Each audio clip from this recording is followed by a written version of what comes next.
All right, let's fucking do this shit. Do this. Huh?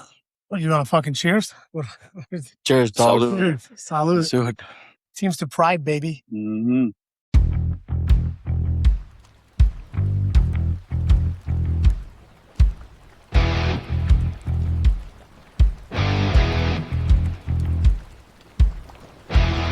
What's going on, guys? Welcome back to the Garage Mind. I'm Tony, as always, and I brought good old Brian back.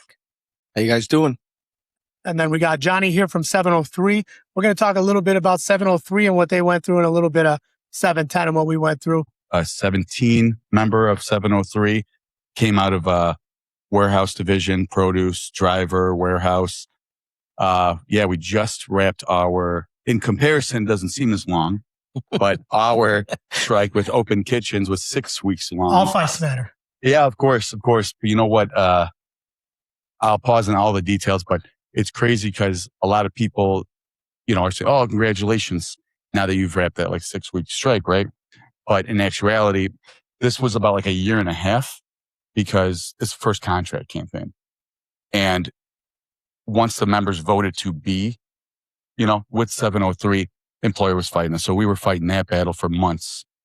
Eventually we started negotiations. Eventually, obviously we had to go on strike, and then 6 weeks later, finally happy to say that we did reach ratification on that contract with those members. So you said it was first time contract. So the negotiations lasted how long? Negotiations officially started back in, I want to say mid-January of this year. Mid-January. Okay. So you guys went on strike 6 weeks ago?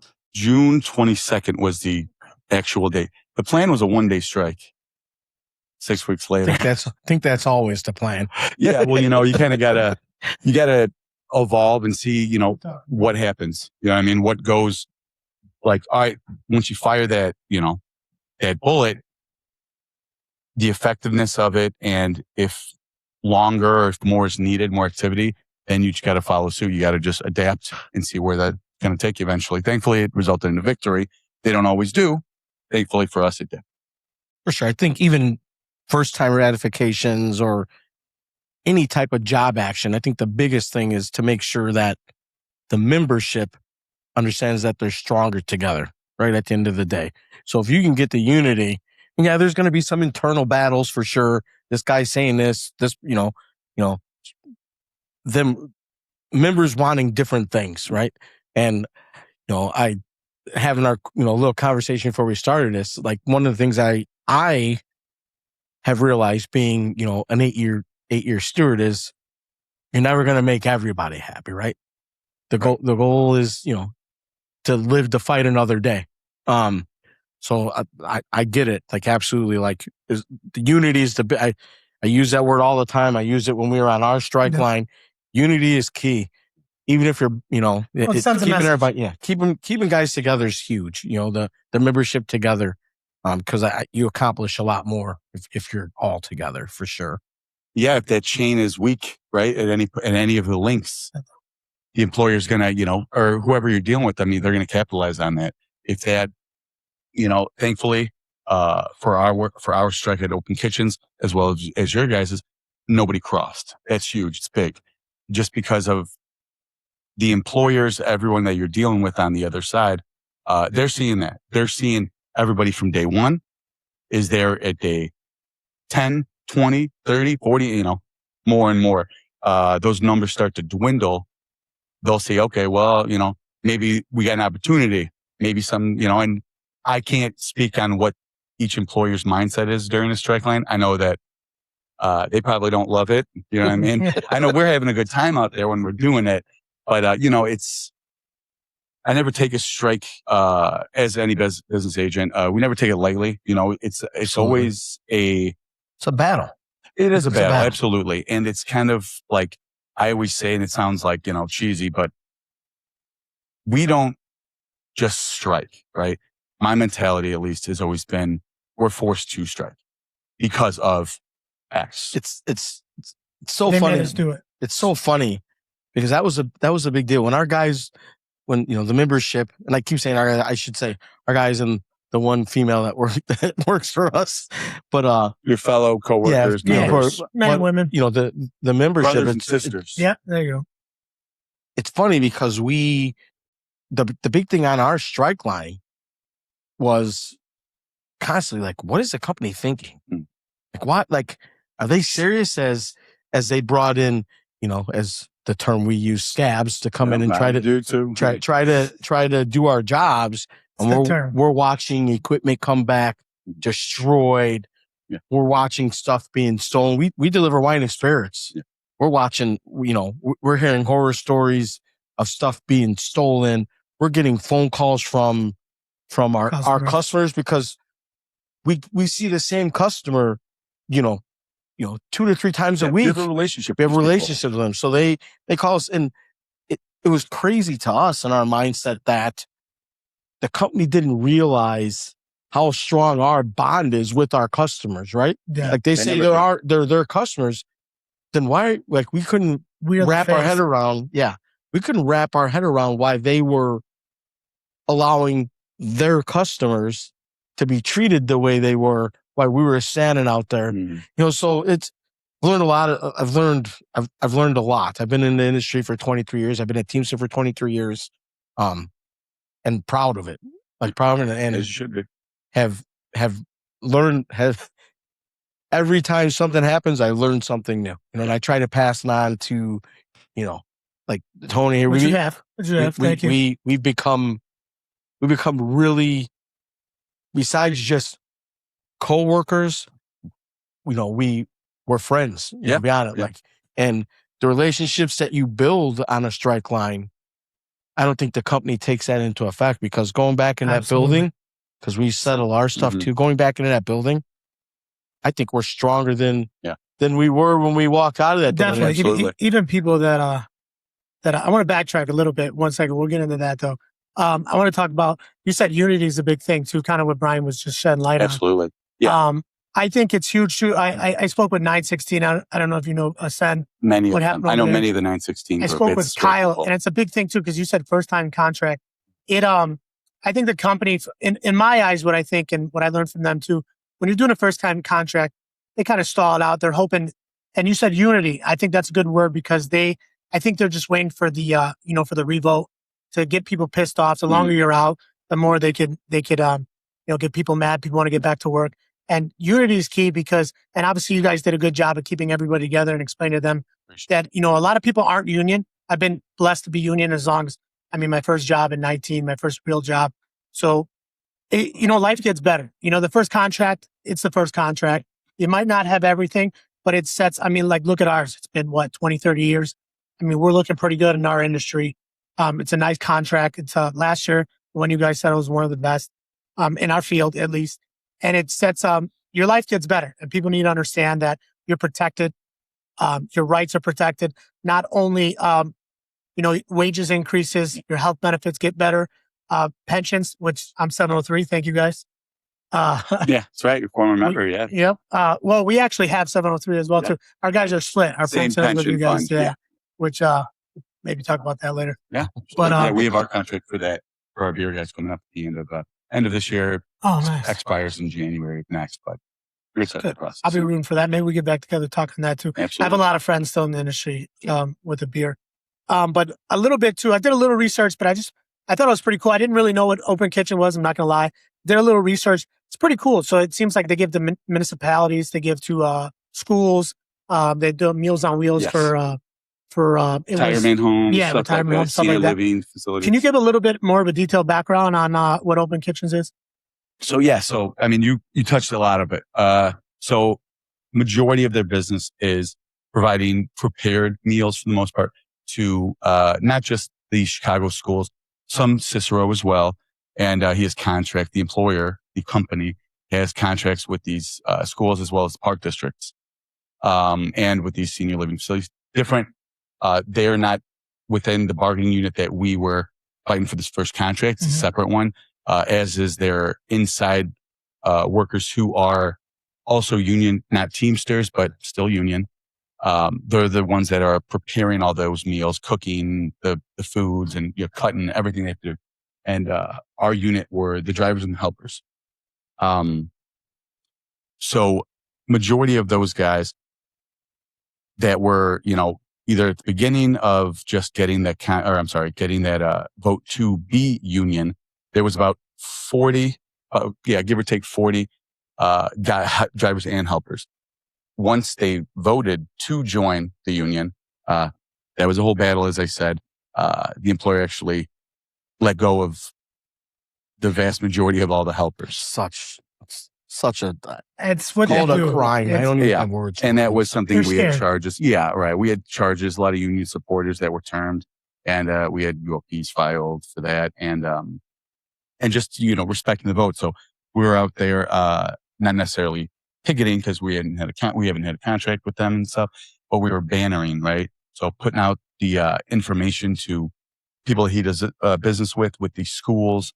A lot of it was at these golf courses that he employs the kitchen staffs at, mostly up north, Northbrook, previously Glencoe, Mount Prospect, and Prospect Heights. And so not a lot of those golfers loved seeing us out there with the big rats and the big fat cats and the tents and everything. But and we actually we found as we were going, something that I do a lot with our local is I'm big on the communication stuff. You know what I mean? That's how those numbers, because you were right, Brian, how you said, like, people that you had been working with on that line before the strike, like, them, and everything like that, because your coworkers, you see them, how's it going, bud, whatever. You'll find when you're on the strike line and you're in that element that those bonds just are stronger and stronger. Absolutely. And I mean, even on that open kitchens line, there were guys, everybody knew each other because it was a smaller group of people. But I could tell you that, I mean, for myself, I could say that they're all friends of mine, as we've, been in that battle together. But, glad to say that they're now, after they ratified this contract last Monday, thankfully, now they're officially part of the 703 family. And that's how I view all of our members. You're my brother, you're my sister, however it is. And it's just important. And so with this employer, trying to be careful about everything. So we've done that. We've done that a lot the last 3 months. Yeah, right. So a lot of, everything's settled. We crossed that finish line, thankfully, and that was all a result in the members. Because as a business agent, I don't vote on the contracts. You know what I mean? You guys do. You guys are the ones that make things happen. Myself and every business agent at 703 could stand out on the picket line. It's not going to be effective like it would be if the members are out there. Same as with you guys, Absolutely. And they definitely had a lot of scabs, moving equipment, and we'd see a lot of those trucks come back more dinged up when they left, We got a whole video. Yeah. Oh yeah, we had plenty. I mean, even I was got a compilation video of that. Yeah. And I was out there chasing trucks, and I remember I got in trouble a couple times. No. Had to be put in timeout. Allegedly, yes, that's the word. Never do anything, just putting out the information to the customers and everything like that. And I found a lot of these drivers that were the scab guys. They couldn't care less about the product. No, anything. They were driving with the doors wide open. This is refrigerated meals and stuff like that. So it's a concern that it's a health concern. Yeah, and these are going to people in the public that aren't even aware, right? So, and we were letting the customers that were receiving those goods aware of that. And we were letting, and we let the employer know as well. You know what I mean? Like, if these guys were, there's a reason that these guys have been employed by you for X amount of years, right? If they weren't doing a good job, they wouldn't be here anymore, right? Absolutely. And when you have the people that don't know what to do, that they're coming off the street, that's what's so important to get those messages out to the public, because they're not seeing all that. They're not witnessing it. We're seeing those people come in and out, walking in and getting hired and taking a truck out 10 minutes. I don't know what the process is of the company about how they employ those guys, but that's always something we struggle with when we see somebody going out there. Like, look, we got to do what's right for our members, but we don't want the people that are receiving whatever goods to be impacted negatively. And since a lot of it was for, consumption by like kids and stuff like that. So we made all of these customers aware. We weren't telling anything outside of the truth, because that's what we always have to do, and we always want to do. The truth never lies. Exactly. Pictures, and that's the videos, and stuff like that. Right. It's important. It never lies. And the touch, to touch on what you're saying, the first 5 or 6 trucks. This was kind of like, I've been driving trucks I've been a Teamster for 23 years. I've been driving trucks for probably 30. Yeah.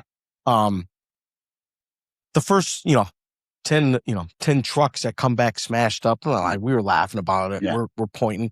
And then I had like, hurt it inside though. yeah, then I had like, I kind of got like, sucks to see it, but yeah, I kind of got a smack in the face though. Like as we were laughing and like taking pictures and posting like, hey, look at these guys. There's a guy, and I won't forget it. I still have the video. There's a guy that save it. that took out a manual transmission truck. Mm-hmm. And we were making fun of him, right? Like he's pulling out, and he can't drive the truck. It's bouncing.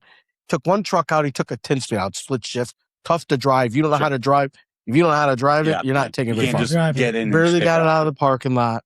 We laughed at him as we're holding our picket signs. Takes the truck back into the building. About 20 minutes later, he comes out with a different stick shift truck. Right? This one, not a 10-speed. Probably a little easier to drive, but you still have to know how to drive a manual transmission. And I watched this guy pull the truck out. And as he's pulling out the truck, he stalls it a couple times in the intersection, like right in front of the building. Truck's rolling back. And then I had like this epiphany. I thought, that's crazy. There's that thought. I'm like, it's not like, yeah, our work, I don't want to say it was at jeopardy, but these guys could kill somebody. Yeah. You know what I mean? Like, I don't know what it was. It was that particular, and he didn't hit anything when he was pulling away. Thank God. It was just, yeah. His own life. Yeah, the general public is now in jeopardy. Yeah. He gets on a hill, that truck rolls back, and I thought, I have a family. My wife's out driving. What if she's sitting behind this truck on a hill? Like all these things. So I stopped. I don't want to say laughing, but it was a real thought in my head. Like, besides us knowing what we're doing, like these companies are putting people in jeopardy. We're skilled. There's a reason we ask for the things that we ask for. It's all about the money. It's skilled work. I can't is. Go in. I'm not a carpenter. I can't go in and build a house. I'll be the first one to tell you. Right. I can do it. It ain't going to stay up. It's not going to stay up the right way because I'm not skilled in that. That's why there's a carpenters union. They take care of that. Mm-hmm. Give me a truck. I'm going to drive the truck. Right. I'm going to deliver the product the way it's supposed to be delivered. So it was kind of a smack in the face. I'm like, wow. As I step back as a father, as a, like thinking like, my kids could get killed out there, like behind. So like, it was tough. It was tough to watch. Like, so I get it. Like the same thing, doors being open, trucks being smashed, like things that you would be in trouble for. Yeah. You might lose your job. Yeah, Like, why are you, we couldn't get to our head. Like, why? You know what's crazy to me about that? I always think, like, how many times you guys been in a situation, maybe at your current employer or prior, right?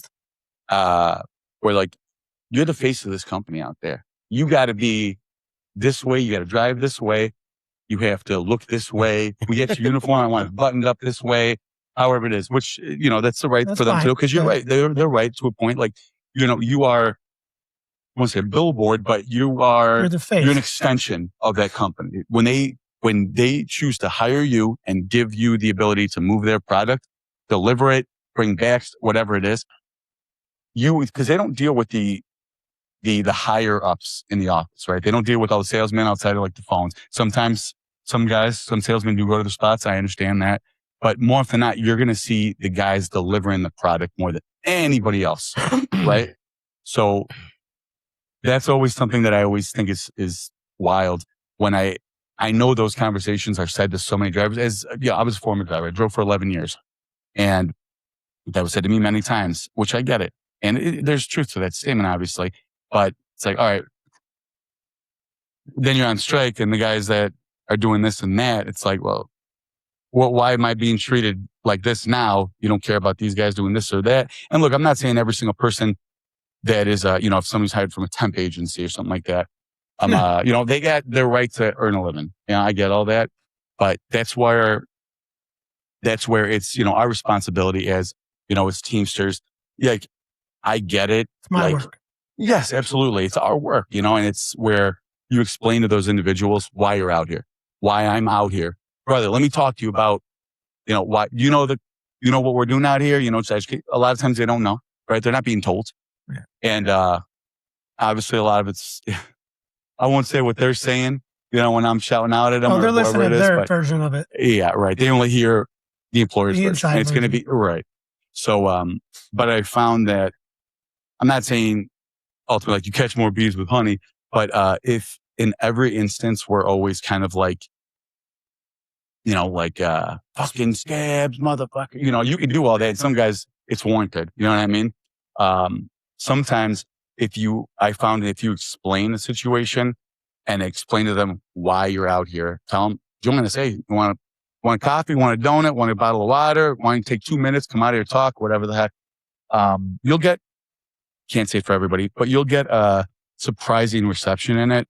I actually had at a different strike a couple of years ago, a driver that was MFing me up and down. Why are you following me? You know, I'm going to get people to follow you, all this stuff, right? And I explained it to him after we're both loud with each other. And he actually, on his own accord, I didn't force him to do nothing. He did it on his own. He actually was like, yeah, that's right. That's crazy. Whatever it is. I won't even say the employer. He decided, you know what? I don't want to work for this guy. Left the truck at the delivery. Nice. And I brought him back to the spot and he got in his own car and joined us on the strike line. Didn't go back to work for the company. That was his choice. I'm happy to see that he, you know, respected what we were speaking to him about. Yeah. And you're not going to get that a lot, but it's, you know, and it wasn't me forcing him or making him hear my side of it. It was explaining it to him, educating him. Education should never stop for anybody. I don't care if you're 17-year Teamster, 23, 35, 20, or 5. Education can't ever stop. It's key. Communication. Yeah, On the line, Communication. knowledge is key. Yeah. Yeah, you got to pass it along. Even if it's a member Yep. that I always say is like, just because a guy is new, but he's 20 years your senior, like just age-wise. I was like, well, if that guy's never been a Teamster, even though you're 20 years younger, you'd still help along, educate him on stuff. There's nothing wrong with that. Tony could probably, you know, at least I hope he backs up this. I take pride. I've been a steward for the last 8 years. I absolutely take pride in teaching the younger guys, you know, the senior guys, right? Yeah. Like there's just something about it, because I always refer back to, I remember what it was like to be at the bottom of the seniority list, right? About it. You know, you were like I remember like, like, hey, just take this because you're, you know, there's 60 guys on that list and you're 58. That's what you get, right? And it sucked at the time, right? I'm now 17 out of a list of 100+ guys, right? So I try, and I've said to Tony, seniority. I go, listen, your time's gonna come, man, right? It's not given. It's gonna come. So like I take pride in explaining it to these guys. Like, listen, I get it. This sucks for you. I because of where you're at in share, I go, but you're gonna get your turn, right? And you're gonna see all the ebbs and flows of what's happening, and you're gonna understand what it's like. You know what? I want to give a little perspective on what you're saying right now too, though, because you've always been a problem.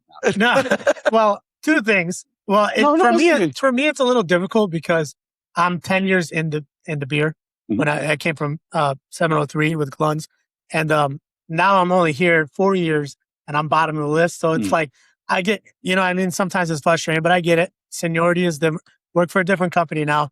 You know, I got to start from the bottom, just like I did with beer, obviously, and but like.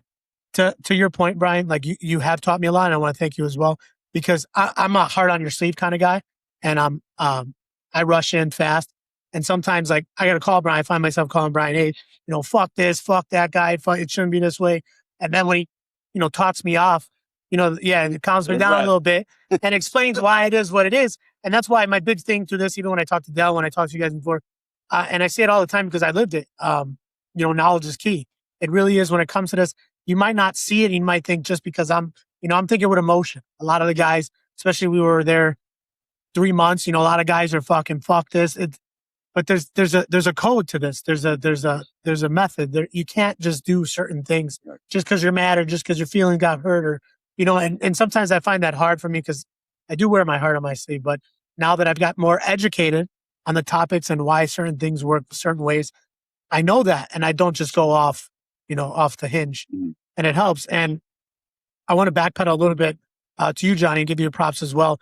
You know, as a rank and file, you know, having the BA around, having somebody, you know, higher than us and, you know, involved in the hall, that sends a lot. That sends a message, especially for first time contract. You know, a lot of these things, they see you there, they see you involved as you are, and man, I want to be with that guy. I want to be with 703. Hope so. I want to back that guy. You know what I mean? Hey, just for I wish I would have knew you back when I was 703. It's just that as somebody, especially for first time, I heard that with 916 a lot.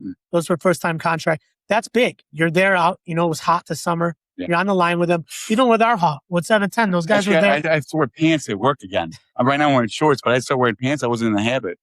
It was nice. Hot out there. I mean, it's one thing to say that we have your back, but then to prove it before you're even in the door with them, before they're even with you, that says everything. That says everything I need to know. Actions, words, right? Exactly. And I've lived by that. A lot of the guys, people say this, people say that, and all halls are different and all logos are different. But just to see the people backing you as you're going through that tough time and they're going through it with you, that's everything. That's all I need as a rank and file. Yeah. I'm in. No, it's important to be out there with your people. I mean, and everyone's got, different methods and different levels of effectiveness. Yeah, exactly. And I don't think that there's one definitive right way. As long as you have that goal in mind, however you get to it, and doing what you can to achieve that goal, that's the main objective. Like strikes can be fun. They can be nerve wracking.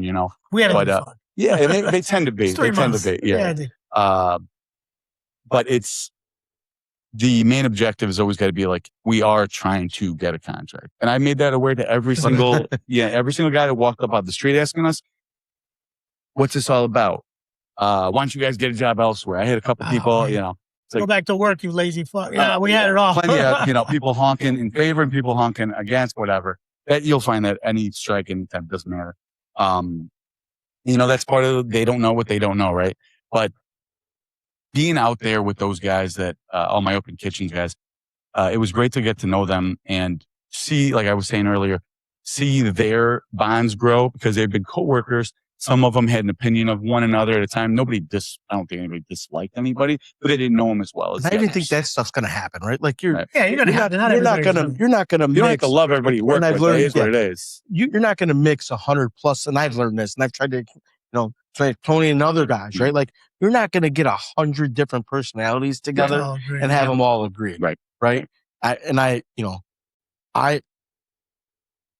know that this union from the international to my local down to rank and file has come a long way, especially the last 10 years of my 23. Yeah, our current. Right? Like as far as administration change from the top, from,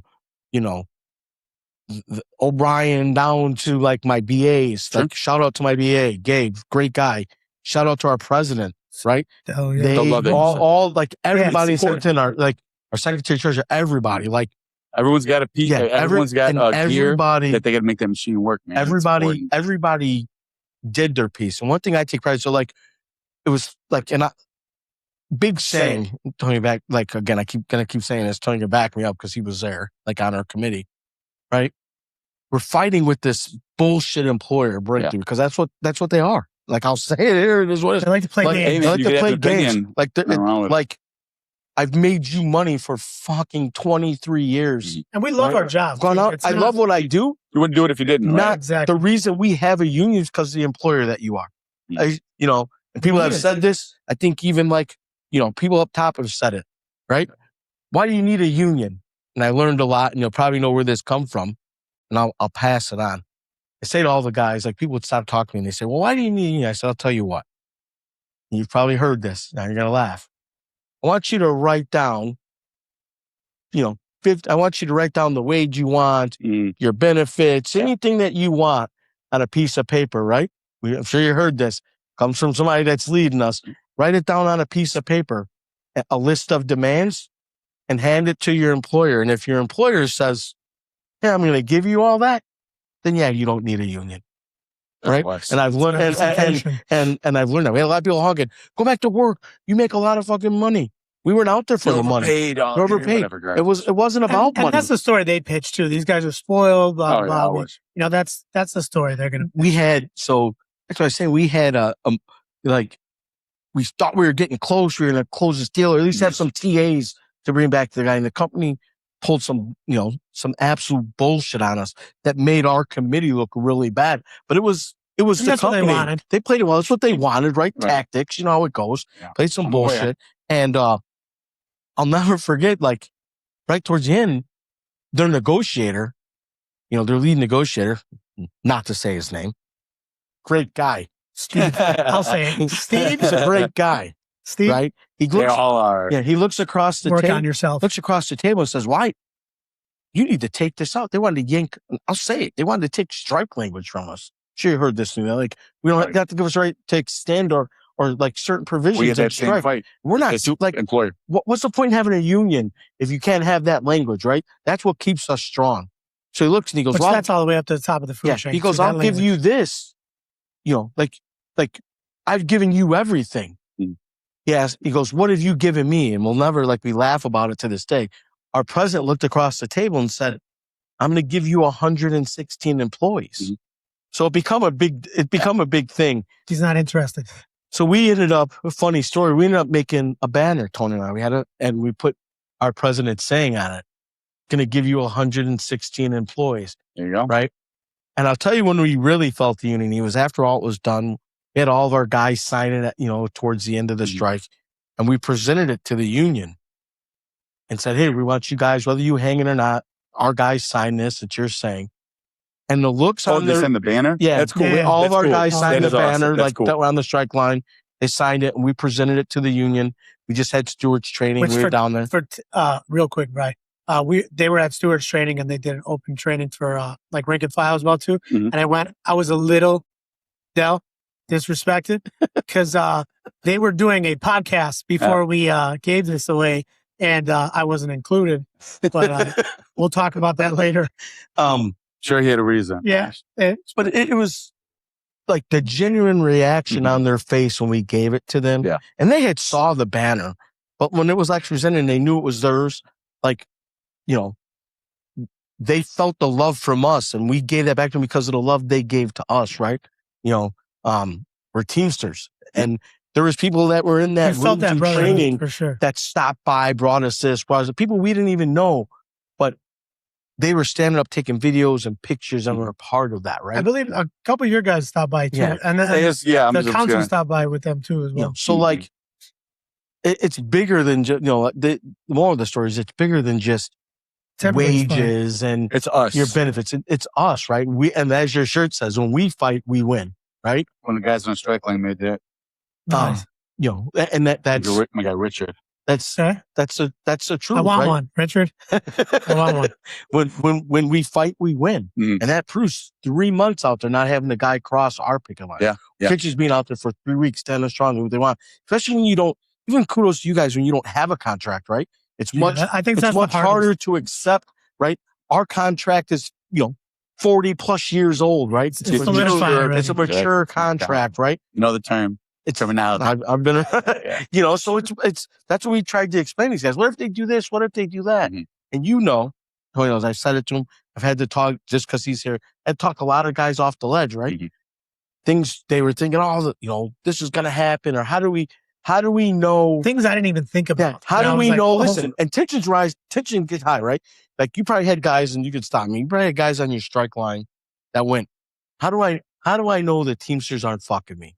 Sure. How is I guess that- 703 not fucking me, right? I think that's the tension, right?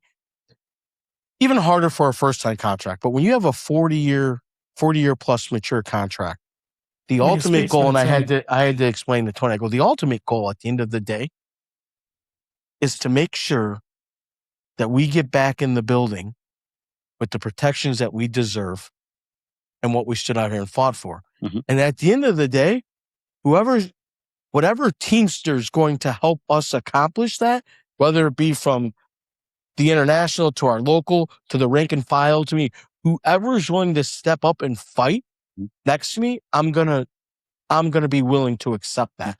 And we had a lot of hands on deck that stood up and fought with us, and I'll never forget it. Work for a company that we've had 3 job actions in the last 4 years. Yeah. So I always said to the guys, is it us or is it them? Right. So Hey, Johnny, I got a question real quick too. You said, so your ULP was on the strike language as well? So we had, no, the ULP was for terminated employees. We had many, a couple. We had terminated employees.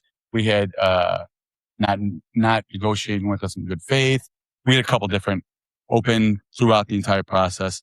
And, part of where we were able to place those guys that were termed elsewhere in other 703 facilities and stuff like that, or some found employment elsewhere, which is, by their choice.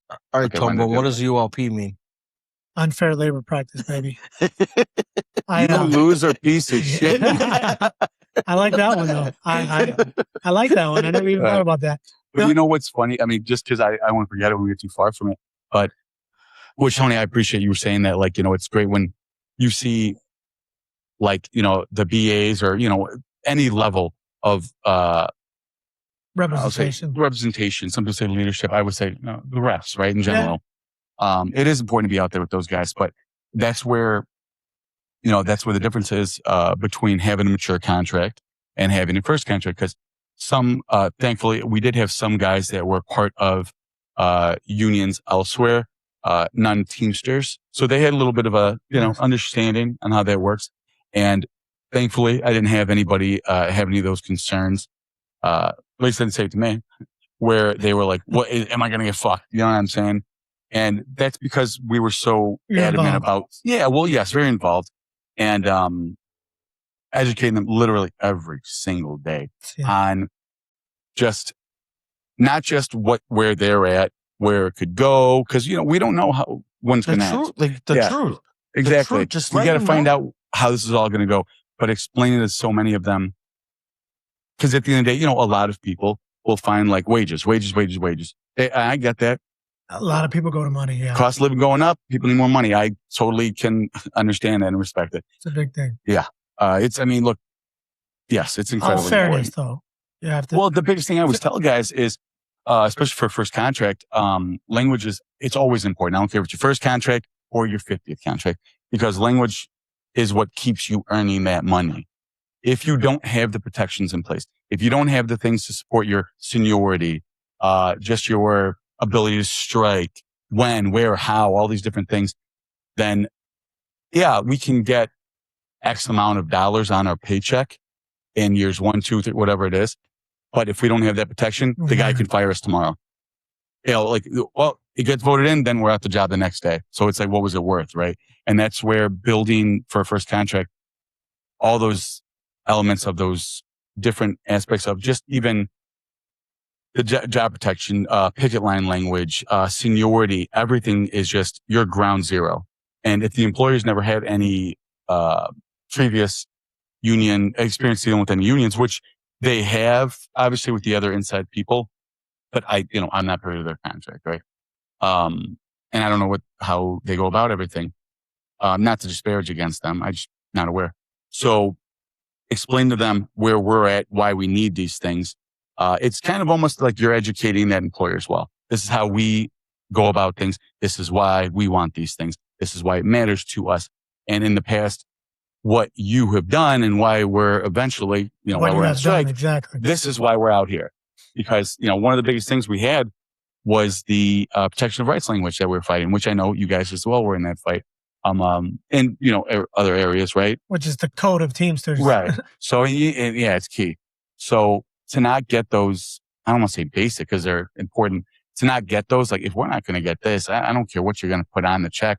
And you're always concerned about an employer throwing out like, well, I want to give you this much, but your guys ain't accepting it. They're not letting you know why we're not accepting it. That's what our responsibility is as, representatives, to educate our people. That's why it is so key for your committee and every negotiation we ever go into. We always have representatives or, committee members that are obviously actively working, because that matters, stewards or just, workers in general, because they know the day to day that they're dealing with. Why this thing's work? Why, when we get all those proposal sheets from everybody, why do they write this down? And obviously we meet prior before negotiations start, but they can speak to us when they're fighting us on this. Why, caucus outside? Why are they fighting us on this, guys? What happened in the past? One guy has one story. Okay. Now we know. Now we can address that. Now we know how to attack it. And obviously all that homework's done prior. When you get to negotiations, all your ducks got to be in a row. Because if it's not, they'll take advantage of it. You know what I mean? On either side, that's how it works. You got to do your homework and you got to make sure that you're always on top of every possible problem in the future or past problems. And, you know, people say, I didn't invent the phrase, but, you know, people say when you start, you know, working on the next contract, day one of the, you know, you ratified this one, day one of the new contract. That's when you start. The company's always showing. The company's always showing their. Well, they show their cards. Yeah. We've been very lucky with them. They do it. They first. showed like some of the things that they did. Like some of the things that breakthrough did to show that. And I don't know if it was like by design, but you know, just certain language that we should think that we wouldn't have touched. And you know, 4 months, 5 months before we go into negotiations, they're attacking a piece of our contract that if they would have left it alone, we would have benefited them. Absolutely. Absolutely. Yep. So like something that I say, like I sit back and I don't, you know, like don't understand like what their train of thought was. And I always tell the guys, trying to understand. Guys would say, the smartest guy in the room. Everyone.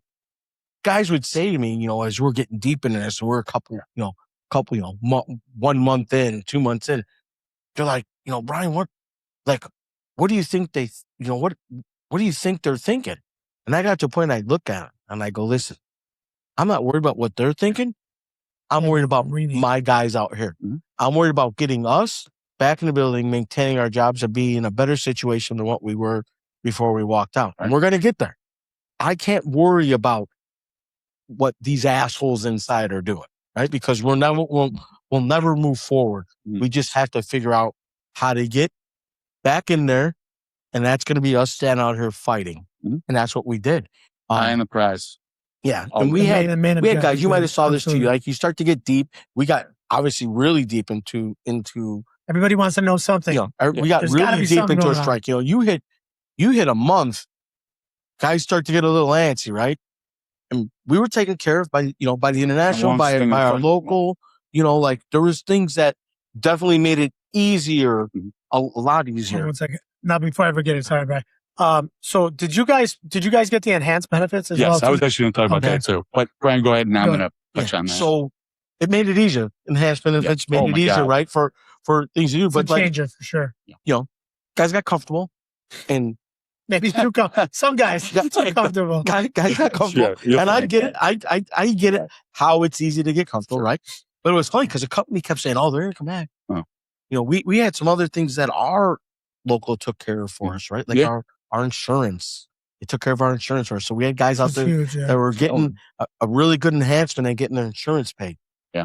There was no worries, right? Our biggest as long as I need to be. Yeah. Some of our biggest worries about how much weight we're going to gain. Eating burgers and hot dogs every damn day. 25 pounds. You know, so I lost a lot and then immediately followed the strike. Put it all back on and some. Oh, it's all back. It's back. You know, we got to a point too where like guys would get frustrated. Like, oh, you know, X, Y. Did they call today? Did they call? Yeah. Did they call her X, Y, and Z? You only come out here and did 2 hours today. And it got frustrating. As a steward, it got frustrating. I had people above me that would put me back in the check, right? Because I would get frustrated. I go to talk to my members like, hey, Tony's out here for 8 hours. Or if, you know, Blake and John and this guy and whoever, you know, they're out here every day. You should be out here every day doing your 8 hours, right? And I would ride them. And then, you know, I had people above me pull me off the side, and God bless them. You know, our president, what they said. You know, Gabe, like got many guys that put aside. They said, I want you to think about something. Guys that I've learned from, they said, listen, I get it. Everybody has things going on. It's stressful for everybody. Mm-hmm. You know what our concern is? And I said, what? He goes, as long as they're not in there, we'll deal with the other things. How would you rather have it? Yeah. You know, and then, you know, it put me, and it was tough. I get that. It put me in perspective with some of these guys.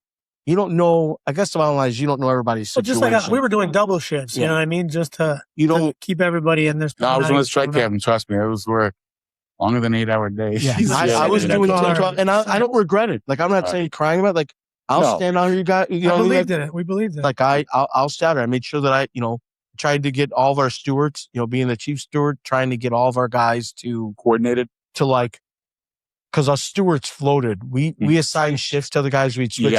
We floated. And my goal / rule was to try to make sure that my other stewards saw at least 2 shifts. Didn't have to be there the whole shifts, but see 2 shifts. So it'd be an hour in one shift, and then your shift. It got tough. I had my family asking, I had my kids asking, why do you got to stay out there 12 hours, Dad? And I got the same thing from my kids. Why do you have to sit there for 12 hours? And which is this tough guy's to going answer home. too, but. Well, because I right. You know what I mean? Like, it's what I mine are believe young, in. so it's like my daughter came up to me during this. I think this was like week 3, and I haven't seen you in 4 days. Yeah. And I'm like, no, what are you talking about? She's like, you leave before I wake up, and you're home after you're sleeping. I was like, yeah, I guess, which is tough. And I explained, but my especially dad when they're was younger, 9, they so don't it's understand. like, It doesn't. Like my kid, this funny story. My kids are older. Tony has gotten to know my kids. Emily runs that house. Like my daughter, is she's 17, and I'm getting pictures of our work trucks. With the middle finger. Look at these fucking scabs, Dad. So like She's gonna be. I've got to like a great team. I've got to live through it. And then I'm second generation teacher myself. So. And then I got my older boys like, you're never fucking going back, Dad. You got it too good right now. I'm like, I'm going back. So like. I had both ends of the spectrum. My older one really wasn't out. My middle one's quiet, but the moral story is you don't know what I learned on the strike line. I tried to learn something new every day. Yeah. You don't know everybody's story. You get to know every people. You get to know people that. See, Tony get frustrated though when you see you're like, yo. Tony said it best, right? Like in another video or podcast he did. He said, I've worked next to these people for 4 years or whatever. You do the, how you doing? How you doing? You walk by me. But now I really know. I just played bags or washers or basketball. Right. Like with this guy. Or sat with cousins tanned in the sun with a shirt off. Sat with this guy for hours and learned more about his life, right? His personal life. Things that affect him. You learn it's made him stronger because you know the person next to you. The highs and that's and what lows. employers don't think of that, man. They don't think of that. They always made us think they're weaker. No, so obviously the goal of the company is to make sure you don't get that, tear you apart, right? You just did it, tear it apart. So like our biggest pride. Hope. Yeah, we go back Tuesday.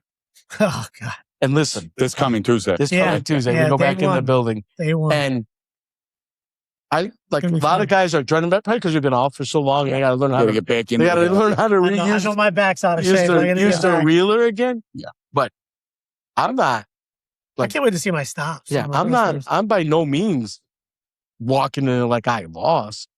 I'm walking in that place with the biggest, because I know we didn't. First of all, at the end of the day, but and I know I'm the last person they want to see. Like at the end of the day, so I'm walking. I'm walking. There was a joke. We all have to because we're. You were a driver too. We've been out for 3 months, so 90 days out of the greenhouse.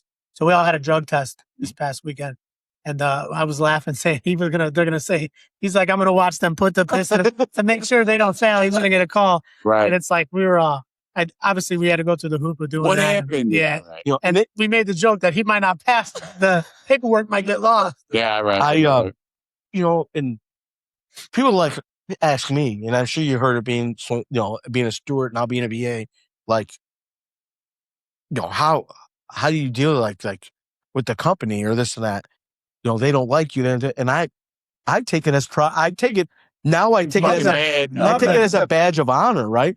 Because if they liked me, that means I'm not doing what I'm supposed to be doing. And I'm not saying I want problems. Like people misinterpret that. Like I'm going in looking for the problem. My job, be cordial, but you don't have to be liked. My job as a union steward is to enforce the contract and to make sure those guys. And I go both. Like what they don't understand is I look at both sides of the coin. We had this discussion before we started this podcast, right? Like if you're wrong, I'm gonna look at you and respectfully say, hey.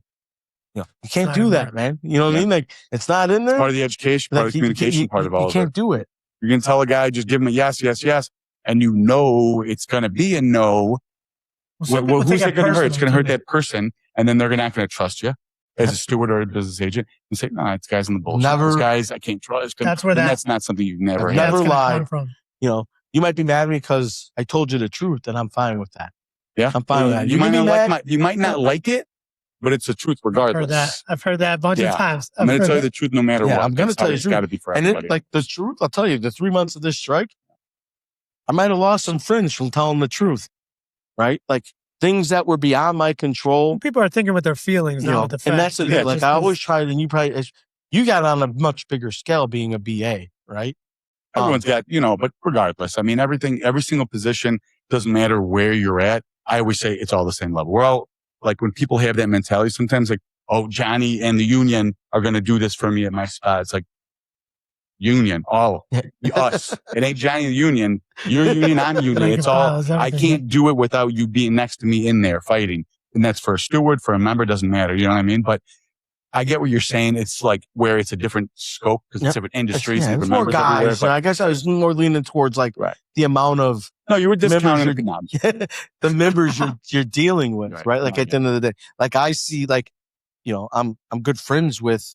Besides being my business agent, I've known him for years. He also come out of the liquor industry, right? So we ran routes. Could have that, We ran routes next to each other. So like before he become my business agent, like I knew we were in good shape. I knew it. Like I had interviewed to be a BA. I knew he was going to get it. I did it for the experience. But like, what's funny is like, I would tell guys, like when I ran for it, I had guys pushing for it. I said, listen, you're going to, if he gets it, you're going to be in good hands. And which Eddie says that our other steward too, he said that's the reason, because he came from another company where he didn't see eye to eye with his business agent over there. And then with Brian's endorsement, Eddie says all the time that I backed Gabe before I knew who Gabe was. Because I knew, like, we were friends. Yeah, we ran routes like that. We talked about union business and relationships. So I knew what his intentions were from the get-go. And he's another guy. Might not like, he's going to tell you the truth. It's the loudest one in the room. You know when he's there. But here it is. And love him, And then our president, I don't know if you know Dell. He, no, I know you guys. Good. Yeah, were you at the golf outing? Because I was just talking about this. I didn't go. I did see them. Yeah. Well, yeah. A lot of people playing. I don't. That's what Dell said. You got to stop swinging a softball, baseball bat, and start swinging a club. He said he didn't get to play because he was on the line. So he's like, I didn't want to embarrass myself, so I just didn't play. And I would just embarrass myself. I can't play. I just go to drink. Yeah, 100 Trails is the last time I touched a golf club, something like that. But good people. It's good to just even build that. Yeah, good that everybody gets together. Like he was, I call him like the silent assassin. He's the man that can tell you fuck you without saying fuck you. And I appreciate somebody like many times through negotiations. He was that guy. Yeah. Like he would say something and we would like laugh, right? Because he didn't have to say, I was the guy that was like, fuck you, this, that, get a out. Sniping. You're fucking, like he would just say something and it was like, we'd all look at each other and be like, damn, and he would never change his demeanor. Right. And I appreciate that.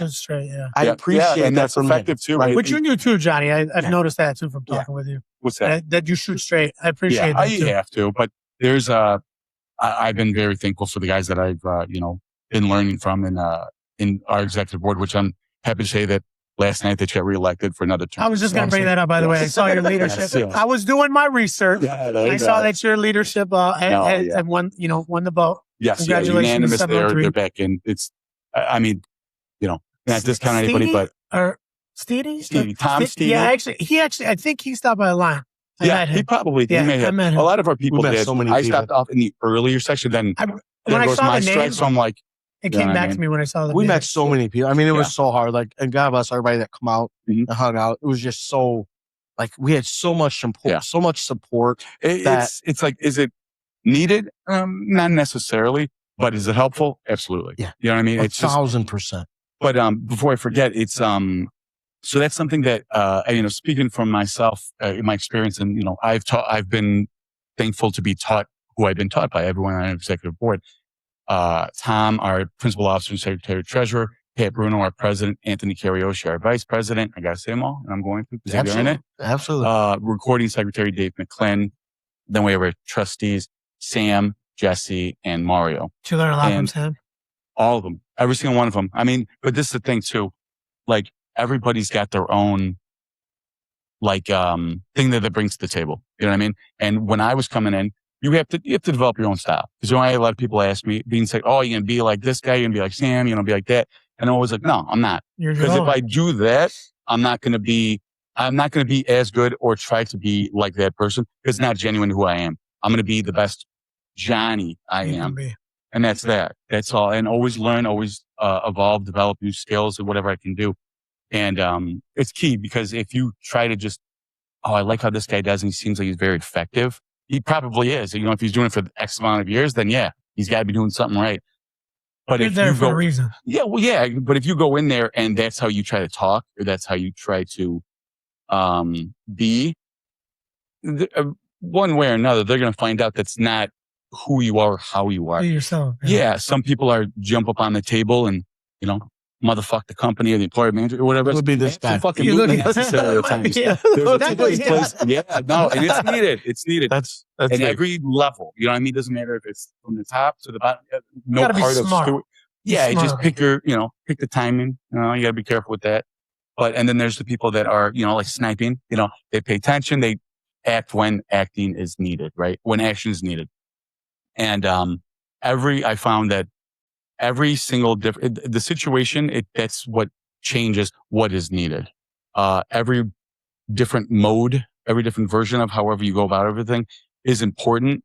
And sometimes altogether, people, good cop, bad cop, stuff like that. It's all important and it's all needed, but it's all, it's a set of skills that as business agent representatives, whatever level, it's really important that you develop them over as a steward as well. Cause, me walking in as a steward where I was at Anthony Morano, I'm walking in like, all right, so am I just hearing the people what their concerns are? And then I'm just telling the business agent or rep. Sometimes that is all somebody needs to do, right? Sometimes, no, I want you to do this. I need you to do that.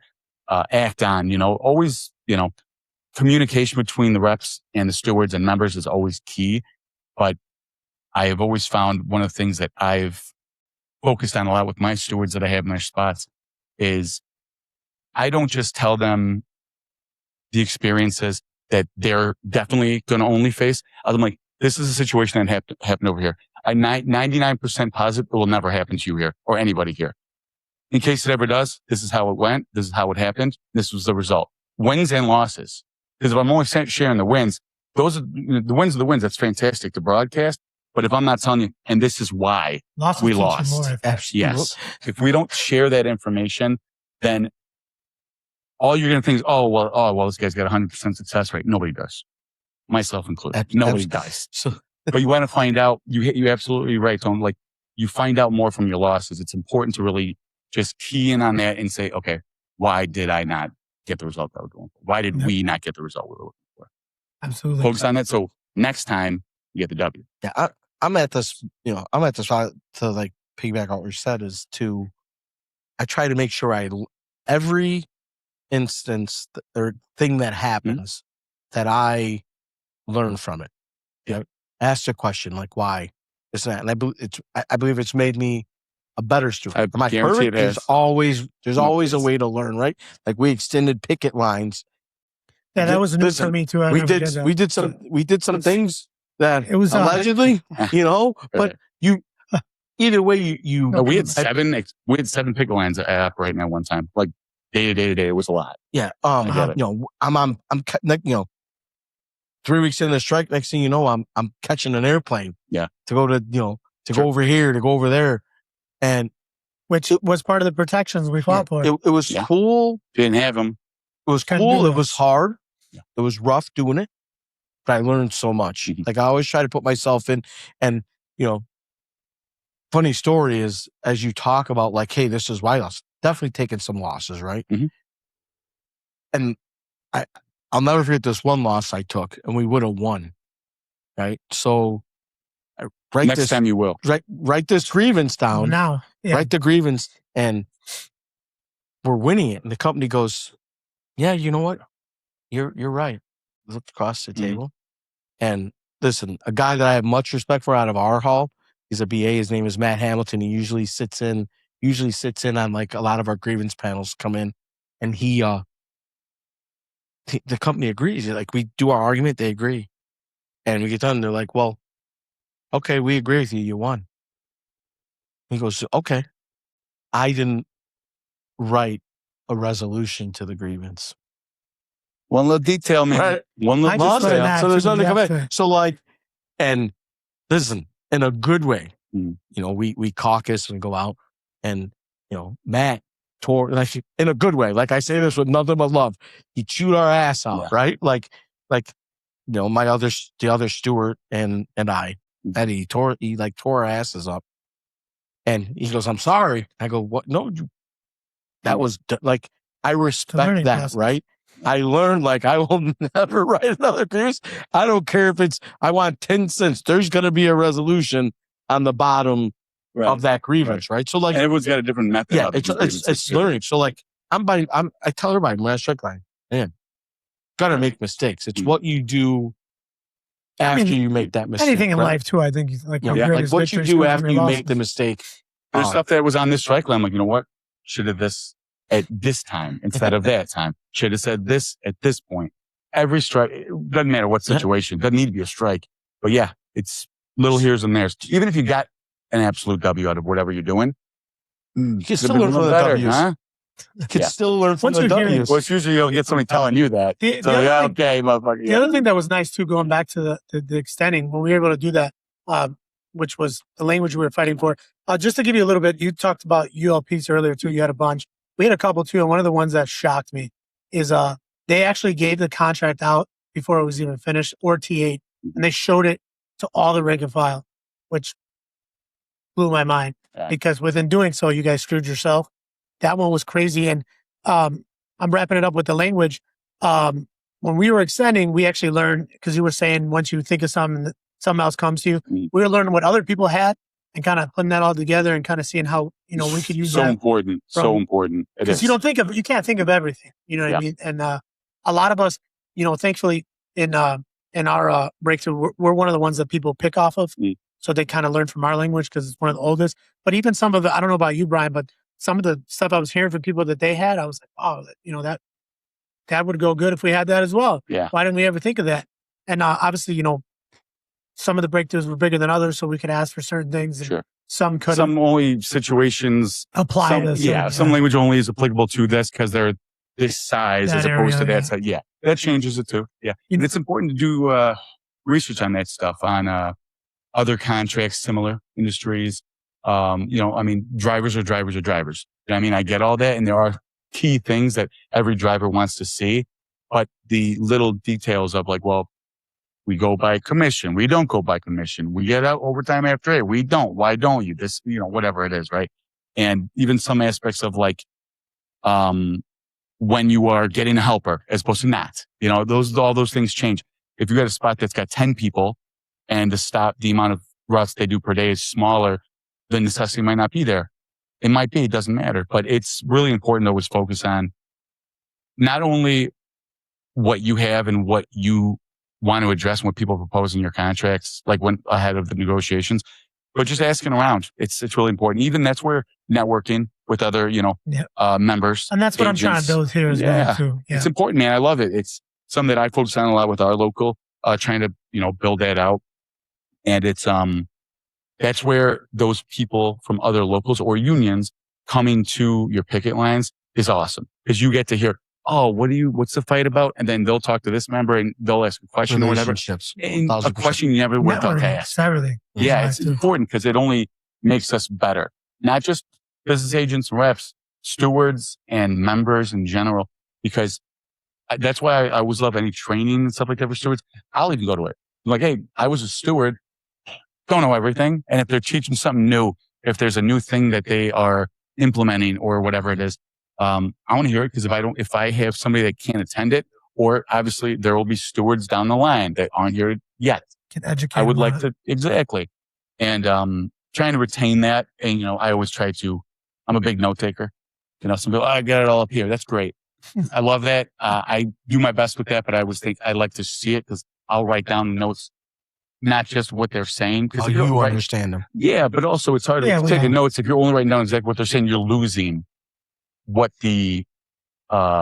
scenario they're bringing up with it. If you're just reading and listening, just in word for word, you're not going to really capture. Yeah, exactly. The situation. But that's where, I mean, we had 7-10 guys come by us on a picket line. we had 777, 705 let us use their tents and some of the inflatables and equipment, which was key when we're extending. All of us together. Yeah. You guys got the rat? We had rats, cats, We gotta pigs, make a pig. kangaroos. Pinky ring. I love it. I love the pinky ring. Yeah. But I mean, even like we had 777 people come that were part of that ascend, 916, obviously.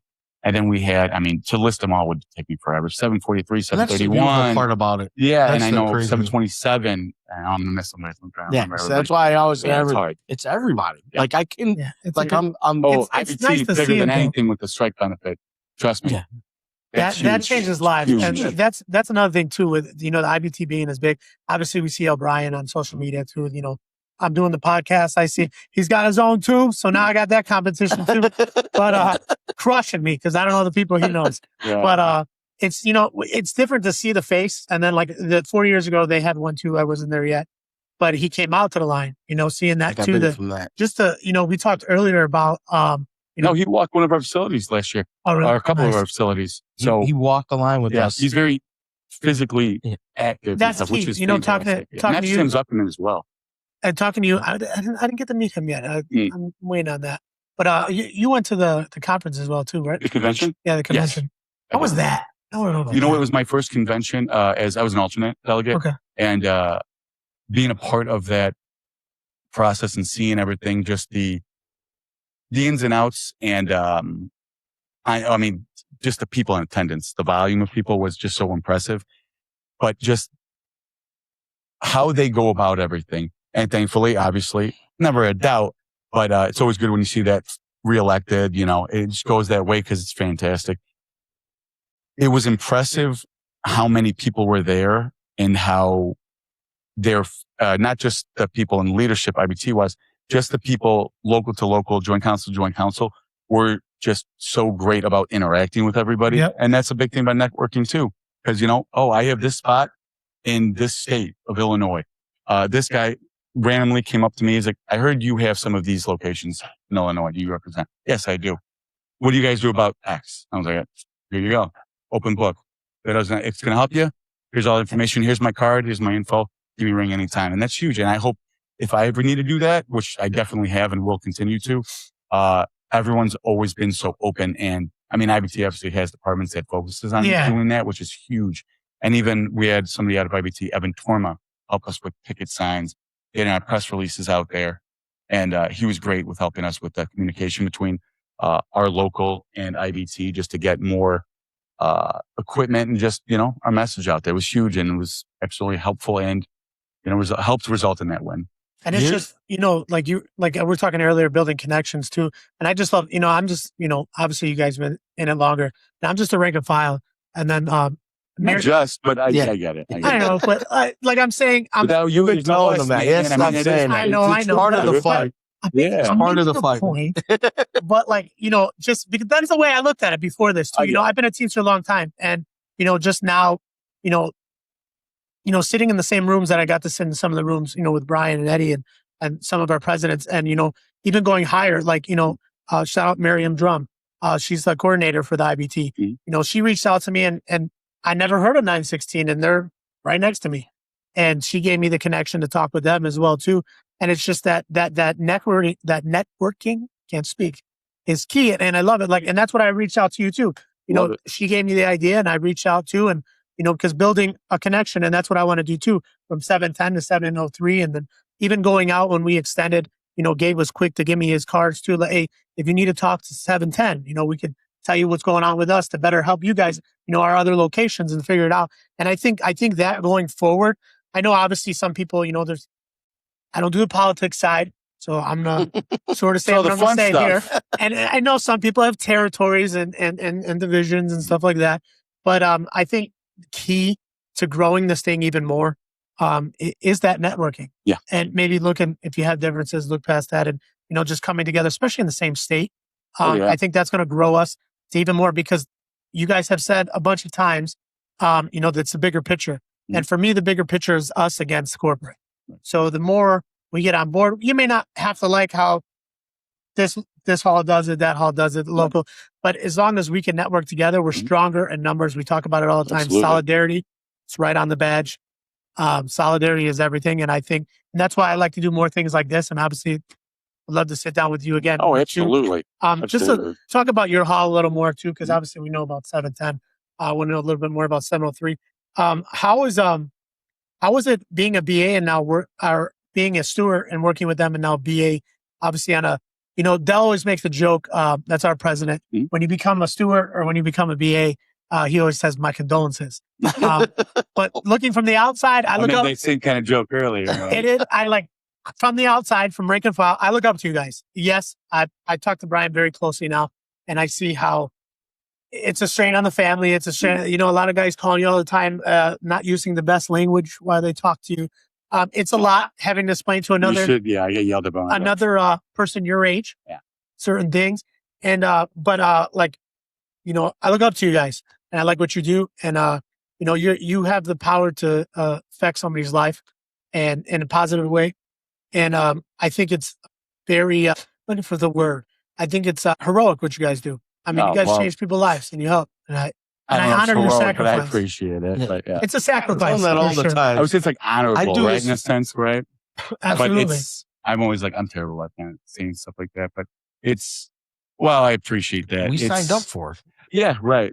Unfortunately. Yeah, but a lot of people think they could sign up for it. And when they get it, well, not everyone thinks. Story. Yeah, right. It's different when you get all of it. Here it is. You asked for it, but that's something I always. What you do with it says everything about you.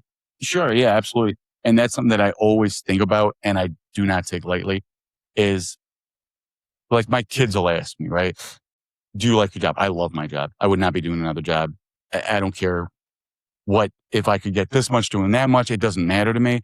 I love what I do because I have the ability to fight for people that don't have the ability to fight for themselves. And I get to go into those fights with them. And that's awesome because the way we are, and I've said this to so many stewards, new or old, like we're not commanders in some, high rise telling the guys on the ground, attack, go, we're on the front lines. Let's go. I'm going, you're going, together, we're going. So, but it's never, I do over the, almost 4 years, I found that it's, I'll overthink sometimes on it. I'll worry that if this didn't result in this for the member, man, I let that person down. And, obviously it's not that not it's right true. Yeah. It's hard because you internalize. Yeah. You don't want to let anybody down, right? No, we don't do it. But the fact that there was a struggle in your mind there says everything I need to know. I'll wrestle with that. I'll have trouble going to sleep on it, but it's because I wanted, even if I did get, with whoever I'm with, the goal achieved, it's like, but this one thing, or that thing, it's always hard. hard. It's funny in this current contract that we're going back into the building with Tuesday, we got some new bidding language, right? Keep making me think about it. And it's because it bothers, as you're just saying, it bothers me. It really does. It bothers me. And it's not it's something that bothers me. That's not going to affect me. It's like the bottom half of our roster. It's going to affect me. Because it's steward of wealth, because you like to hear it and deal with it, right? The bottom half of the roster, they're not going to get the runs they wanted. And that upsets me. But because it's going to be done by seniority and the way it's written. And I get it. Seniority is a big deal when you're in a union, right? There was a bigger picture. But it doesn't mean it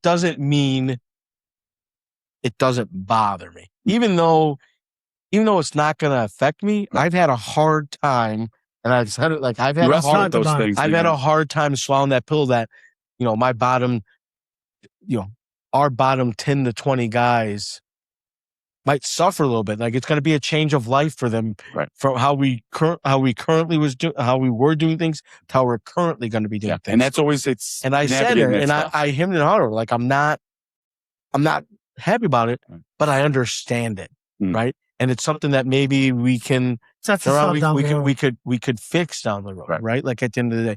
But I also understand how seniority works. So like you said, it's a juggle. Yeah, man. You know what? And it's our and I'm gonna mess up the saying, but our president Pat always says at membership meetings or negotiations, he'll say this, and I always kind of remember it, but I will mess it up.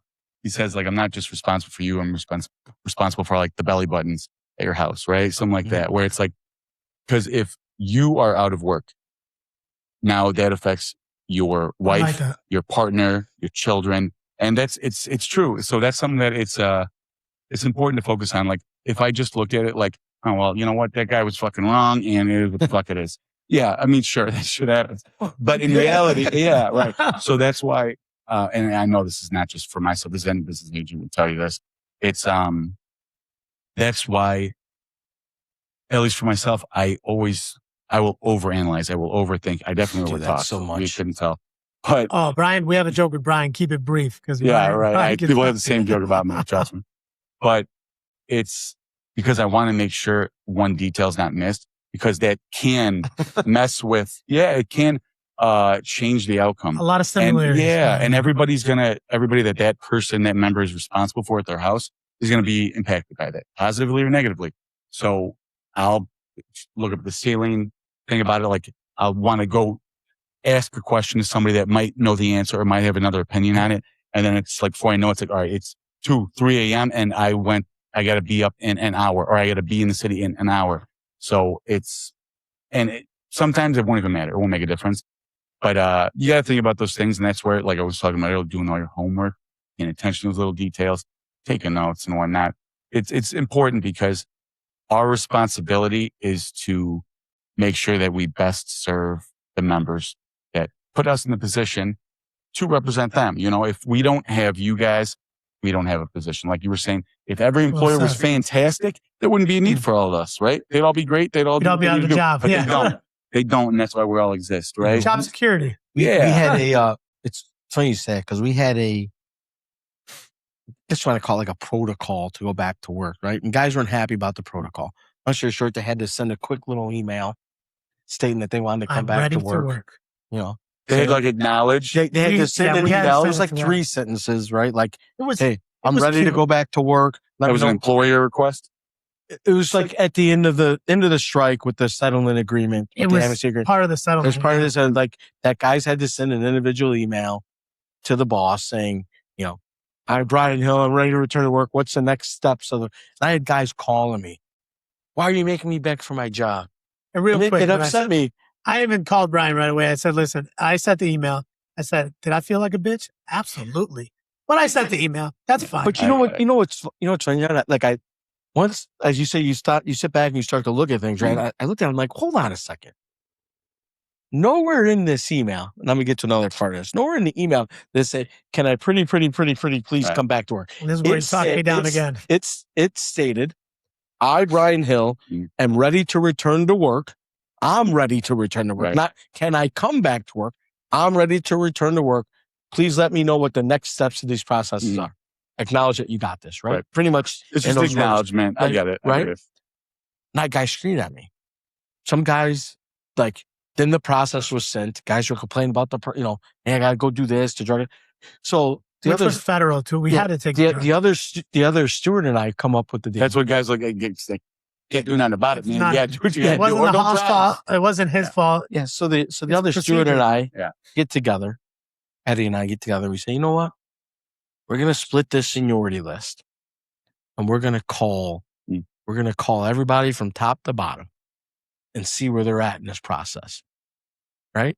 And through this process, I took like the top half of the seniority list. He took the bottom, and we sat down. Took us 3 hours. Each of us 3 to 4 hours to go through it. Right.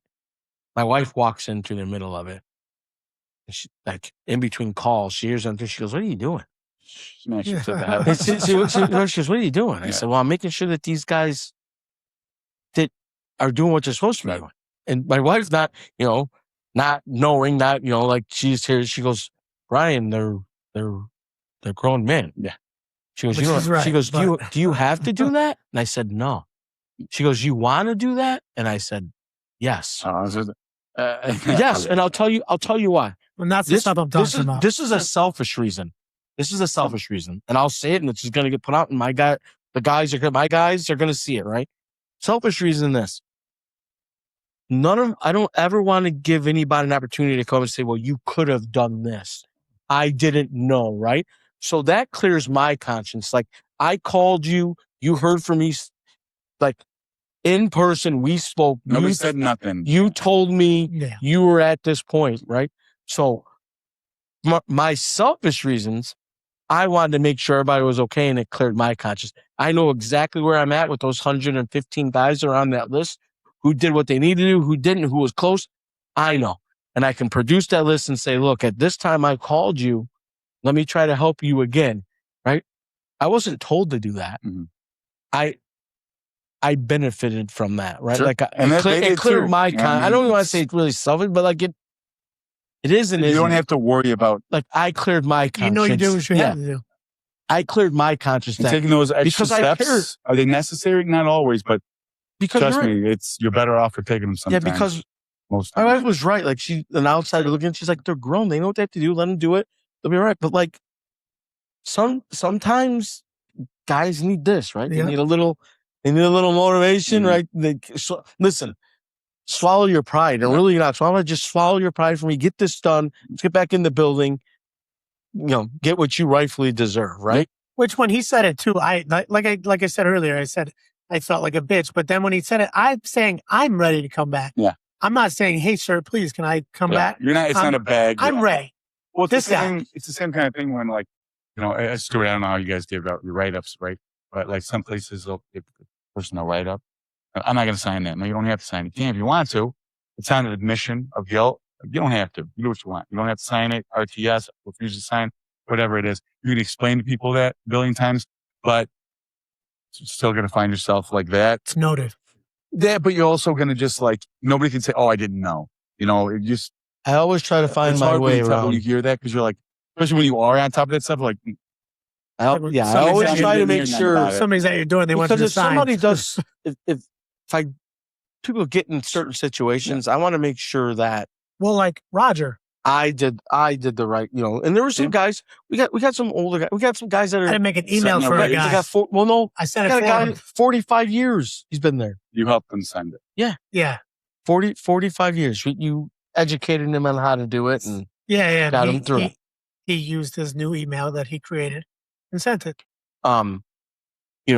We look out for each other, but he's been there 45 years. This man's carrying a flip phone. You know what I mean? Literally. I take it upon myself to make sure this man's he's going to be okay. Flip right? phones are coming back too, by the way. And that new Razor. Yeah. But he started, to put in perspective, because I was talking to him. I become guys that I never talked to on the line, and we became good friends. He's the washer king, we call him. He started before I was even born.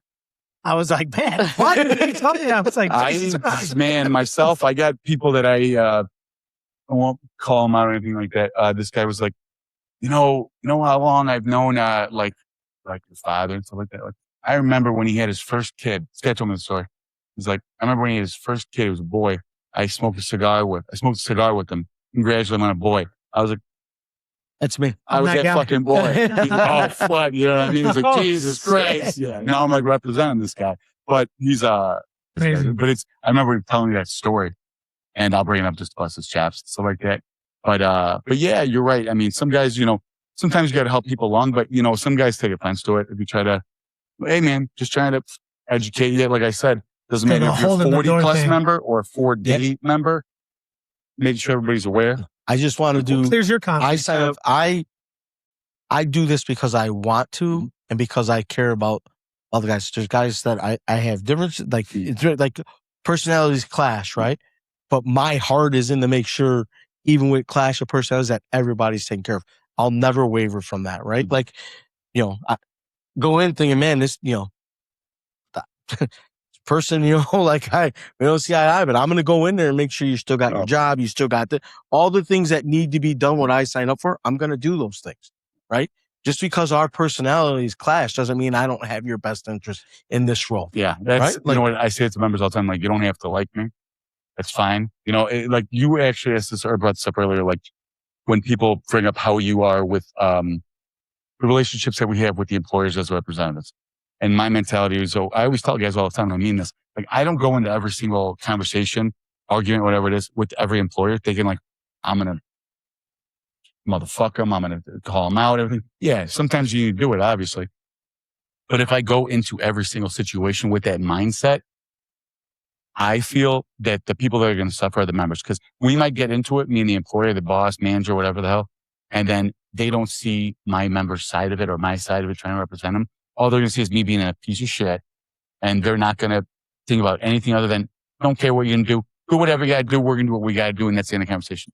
So the members we represent are going to suffer for it. So I tell the guys, oh, we're going to go in there. We're going to do this. I'm like, if we need to, we'll do whatever we need to do. If I go in there, guns blazing right out the gate, it might not be good. You got to respond accordingly. You got to react accordingly. If you got what you got, yeah, lay it out. Don't beat around the bush. But it's important to just know that as representatives, as I think a steward is, I absolutely one as well. It's really important to put, like the pride aside and say, yeah, do I want to call this guy out? This owner, this manager, supervisor, dispatch? Absolutely. Yeah. Absolutely. I don't like him either. I don't like her. I don't give a fuck. I don't give a fuck. They like me at all. But if I go in saying, you know what? Before we talk, just want to let you, don't fucking like you. I never have. I never will like you. And it's not going to go anywhere. Fuck this. And then that's the fucking end of the meeting. It's fun. Then the guy's going to be like, and all future meetings. Then that member's going to say, they're going to have that those employees are going to have that memory with that member, and that's going to be attached to that member going forward. So no matter what he does, whatever level it is, it's going to be some negative, thought on him. And I wouldn't want to do that to a member. So it's tough. To hold back. You know what I mean? What's funny is that is exactly what I need to work on. Yeah, it's like I'll be the first. I love it about him. I'll be the first one to tell you, but people tell me that's not the right way to be. But I mean, it's fine. I recognize it. And those are things that's something I need to work on, right? Like the guns blazing. I have many people people that I look up to, but whatever works. I do want to say my way, the best way. But what you're saying is right. Like my secretary treasurer has said it to me. Our president. Well, my VA, and these are guys. These are guys that I look up to, right? Like they paved the way, they put in this role, and I look up to them.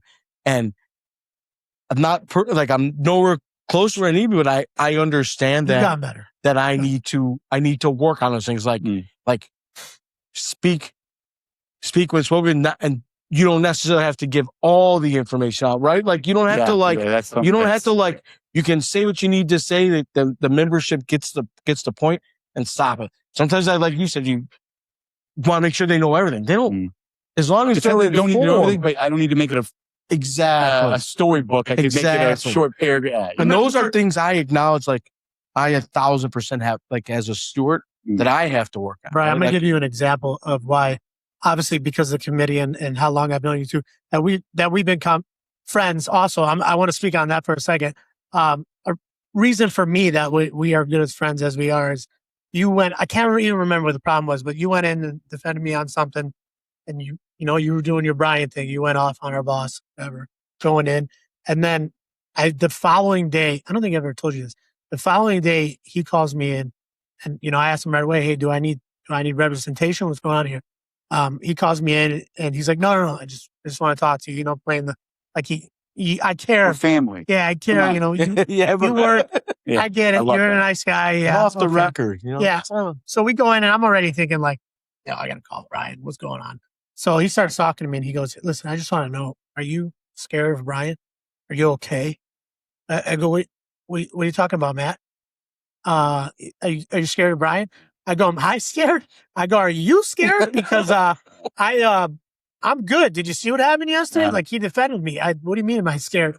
And when I said that, he actually said, yes, I am scared of Brian. And right there, I was like, well, I'll back him 115%. And that's not the goal. The goal, sometimes I but you didn't do anything wrong. You didn't threaten the guy. You did your job. Fuck you. It's right here. Why are we doing this shit? You're wasting everybody's time. I gotta come to get to the spot to where I'm like, you know what? Okay. I've showed you what you need to see. If we need to go to the next spot, let's go to the next spot. Me saying "fuck you," it's not going to change it. You're still fuck me is right. Yeah, you're still in the same spot, right? Like my information, and I feel like I'm with this information, so I've presented it to you. Me saying "fuck you" is going to change it.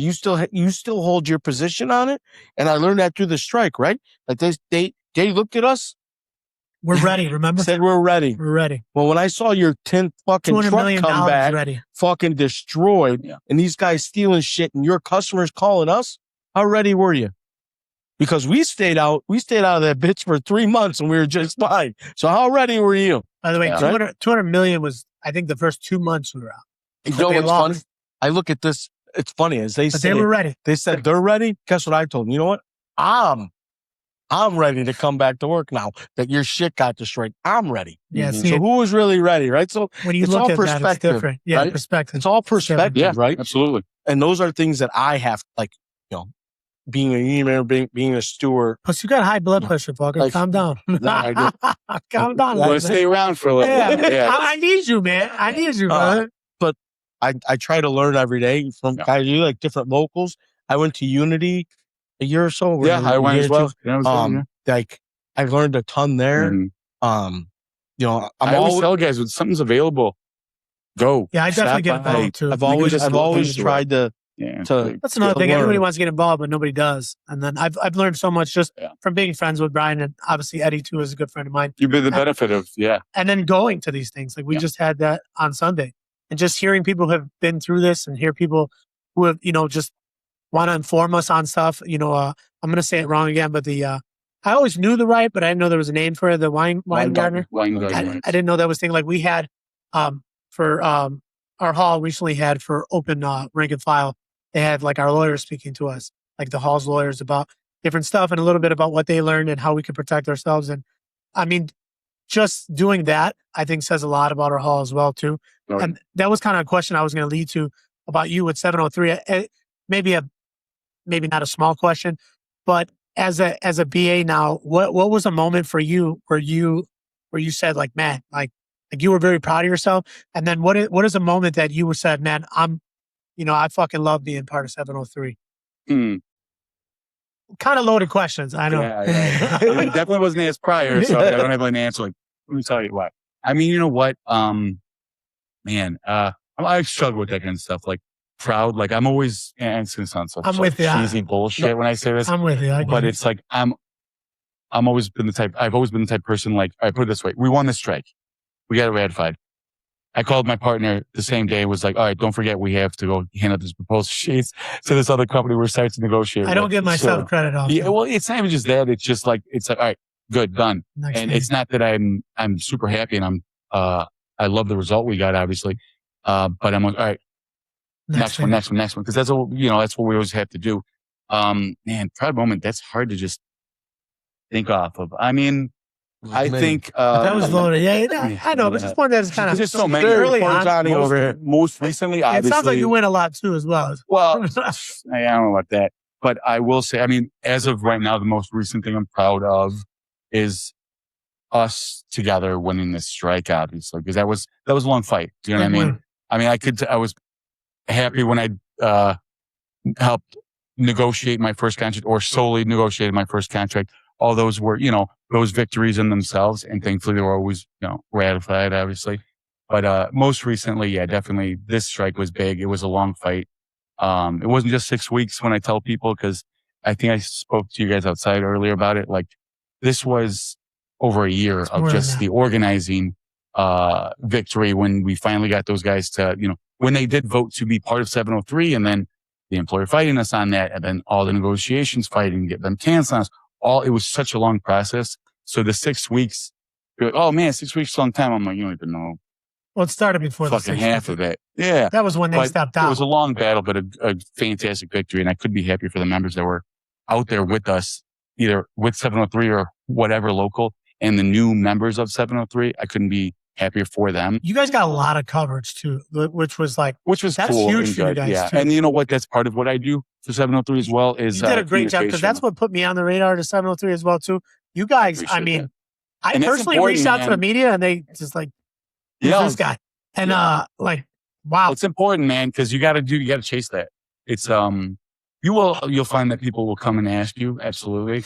But good job. I appreciate it. I had a lot of people from other unions, like Smart and stuff like that came out, and like our principal officer told us, because he saw it online or Facebook, whatever it was, about your strike, and we're actually writing something about breakthrough.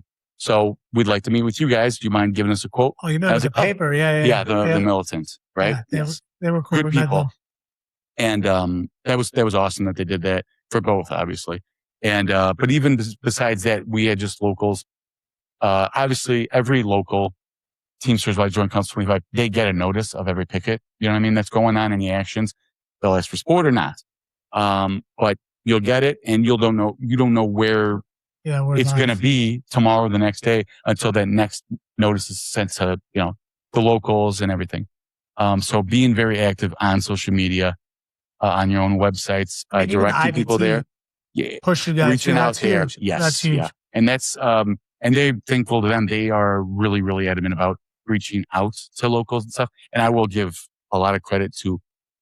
I know they're not going to love that I say this, but a lot of guys within Joint Council 25, their organizing department put us in connection with some of those guys at IBT, which was just huge. Dave Burnt, Lionel Ortiz, Liam Bomber. It's another Ortiz.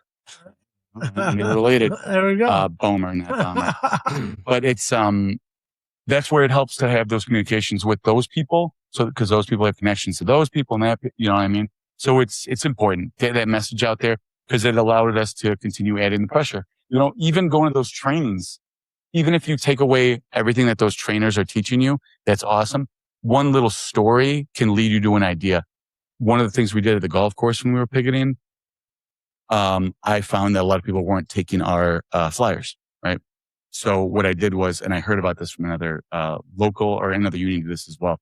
So what I did was I made a golf scorecard. I folded it up, made it look like their golf scorecard.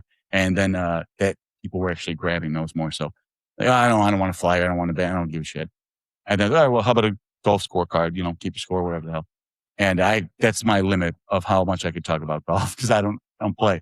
And then they'd open it up and they'd fucking look, because they'd look back at us and all the details of what were out there were on the inside. Right, so it's creative, and it wasn't my original idea. But if I weren't going to those trainings and those, paying attention in those different,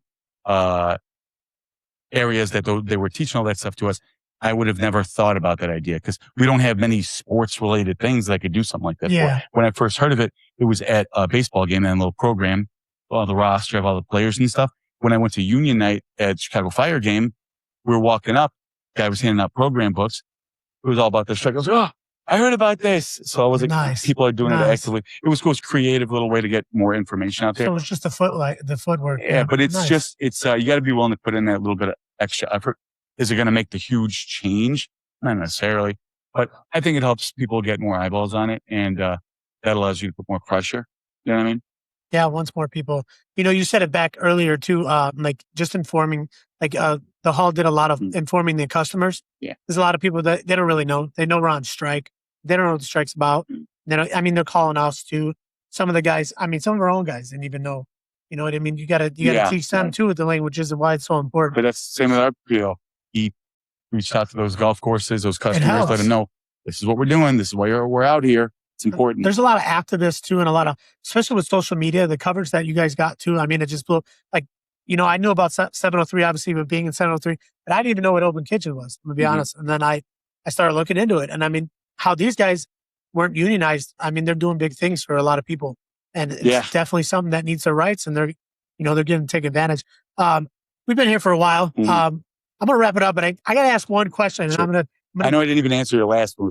No, you're good. No. That's a loaded one. Well, hey, we'll get a chance to do this again. Yeah, absolutely. I buried you on that one, Johnny. That one's hard. I just because list. I had the fucking list. I'm going to give you perspective on that real quick. I'll keep it brief. It's a good question. Is because I honestly I look up to guys like you, and I hope to someday do some of the same work you guys are doing. And I just want to know where your mind's at because I'm a person, and the same thing you just said. I'm always next objective, next thing.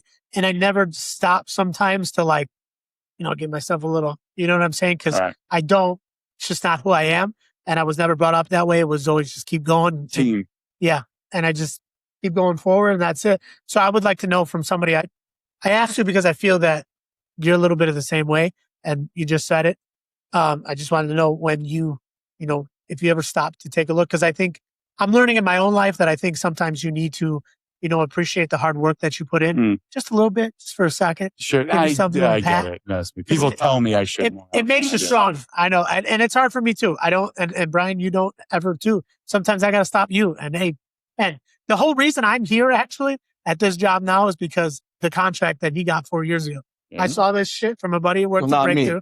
Well, all the guys, and, the committee at that time, Schaefer, obviously, too, another guy, rank and file like me, knows the contract very well and fought in the hall, everybody there. But dude, I saw that contract and I was like, yo, I got it. It's time to go. How do I get it? But yeah, exactly. What's the way in? But I just want to ask, and I'm gonna tiptoe around this, Brian. And I think I know where I don't know what the fuck question. Yeah, you and I both. Here it comes. You said way back in the beginning that there was another union in your building with Open Kitchen. Mm. Was there any hang up there? Did you have any problems with them being inside of there during the strike? Problems in the sense of like with the people that are in that, like those members or the leadership? Like, did they make it hard for you to get some of the things that you needed, or? It was a challenge. And I don't have to even, beat around the bush. It was a challenge because their contract for that group is also up as well. So trying to coordinate something with that, we weren't successful for different reasons with coming connected, but theirs doesn't expire yet. It's going to expire. So it was a little, okay. Yes. Yeah. Well, I mean, we didn't know if it was going to be after because we were still striking, right? But that's always a challenge when you have a split group because, and I have so many people that say like, oh, I want it to be always separate. It's hard. Some are like that, some aren't. I found that I don't think they gave us any trouble at all. It was harder to navigate. It was just another step that we had to kind of navigate around because it was saying a hurdle might be, over exaggerating, but it was another hurdle we had to overcome because they have a contract. They have language to protect their workers that, they can't cross. I'm not sure. I know that the members of that or that union, I should say, were supportive because, as much as driving around and giving us a honk and stuff and coming out and talking to us, which was cool. But outside of that, that was kind of limited interaction with the people on that side. Here's the part where I was tiptoeing and I might have to cut out. So we had that as well. We've had that for a long time. And we have a local, or union 123. That's not their real name, but, we had a problem because we recently found out that they could have respected our line and walked out as well. And so our warehouse was still running and was still helping the scabs, which those guys are longtime guys, a lot of them that are in there. So, they're on the trucks with us every day. So they were helping. I see why you're tiptoeing around that. Granted, if they were out, which we were told they couldn't, it would have helped our cause a little more because the plant was running. Well, yeah, it couldn't, but it was just tough. So that added a little fork on the road for us too. And a lot of the guys, hurdle. I get it. So. A lot of the guys focused on that a little too much. Fuck them. They should be with us, blah, blah, that. But it's not about them. We're drivers. They have different territories. Mm-hmm. It sucks. But there's other things in play longer than our contract as well, Right. And that's what's tough because you don't know all the ins and outs, right? Not saying oh, well, you're just a member. Not because of that. Because if it is a different union or it is a separate contract, even if it's the same union, I obviously don't know what they have, what they don't have.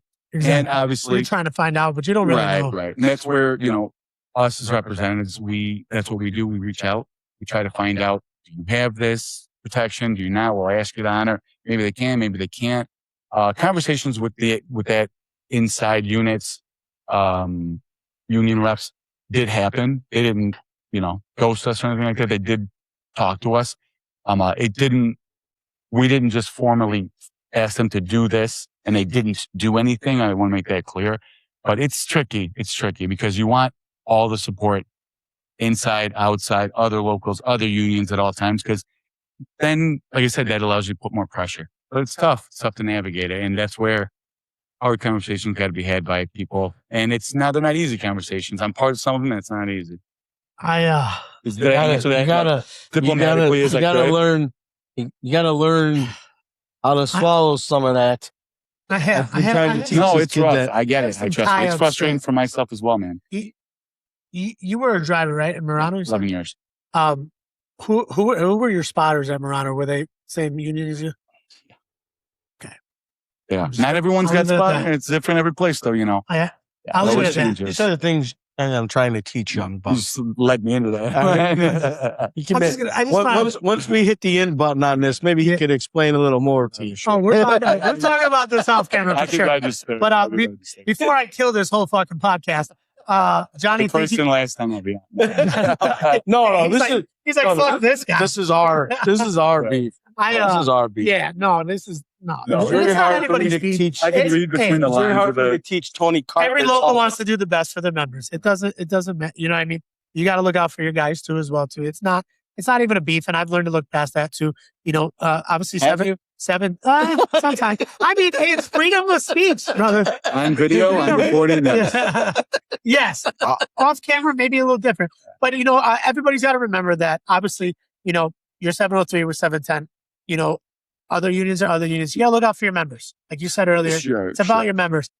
Will it conflict sometimes? Yes, but the bigger picture is us against corporate greed. Is us against having our rights as blue collar people. I would say it's the workers, and the representatives are the workers as well.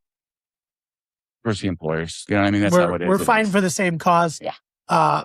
Different teams, Mhm. different. You know, look at it that way. Mhm. But Johnny, I want to thank you for being on again, brother. Thanks for having me. And guys. Thanks. everybody at 703, I want to thank you guys for listening to this as well. And anybody listening, thank all my listeners for tuning in. Johnny, anything you want to just leave off? Shout out to 703 or anybody you want to give a thanks to. Yeah, just, you know, as I said earlier, just happy to say that our 703 executive board, you know, unanimously reelected. And I just look forward to continuing to be part of that family. And just, you know, again, appreciate you guys letting me be on here. Absolutely. Would love to do it again. Well, you know, I talked to Del before this too. You know, Del reaches out his hand too. Obviously, 710, anybody who wants to network, communicate, we love to work on things. Everybody at our hall, man, you could talk everybody from Del down to Gabe to, you know, she won't like the credit, but Karen, she's the boss over there, man. AKA Little K. Yeah, Little K. We call her Little K because she's a little gangster, and she gets it done. And you know, she does everything for the hall. Yeah. She's It's never a one person thing, man. I found that so much. It's the team, man. It's definitely It really a team is. effort. The team's important. I actually got these, one for each. Oh one. man, I was gonna ask. Look at this. Some pins that I designed. I got a pin downstairs. I gotta That's ask, awesome. man. Thank Pins you. are always key. I learned this when we were extending. I gotta hope that I look like I'm a Disney collector now of pins. Trust me, that's how it goes.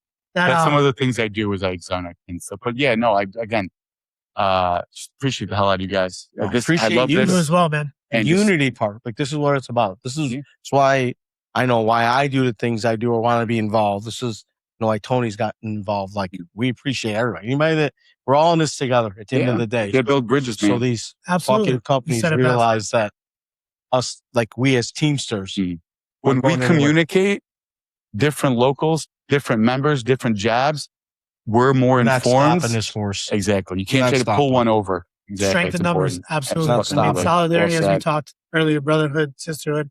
That's what it's all about. I want to thank everybody from listening. This was another Strike Stories, Union Stories, Blue Collar Talk. I'm Tony as always, guys. Peace.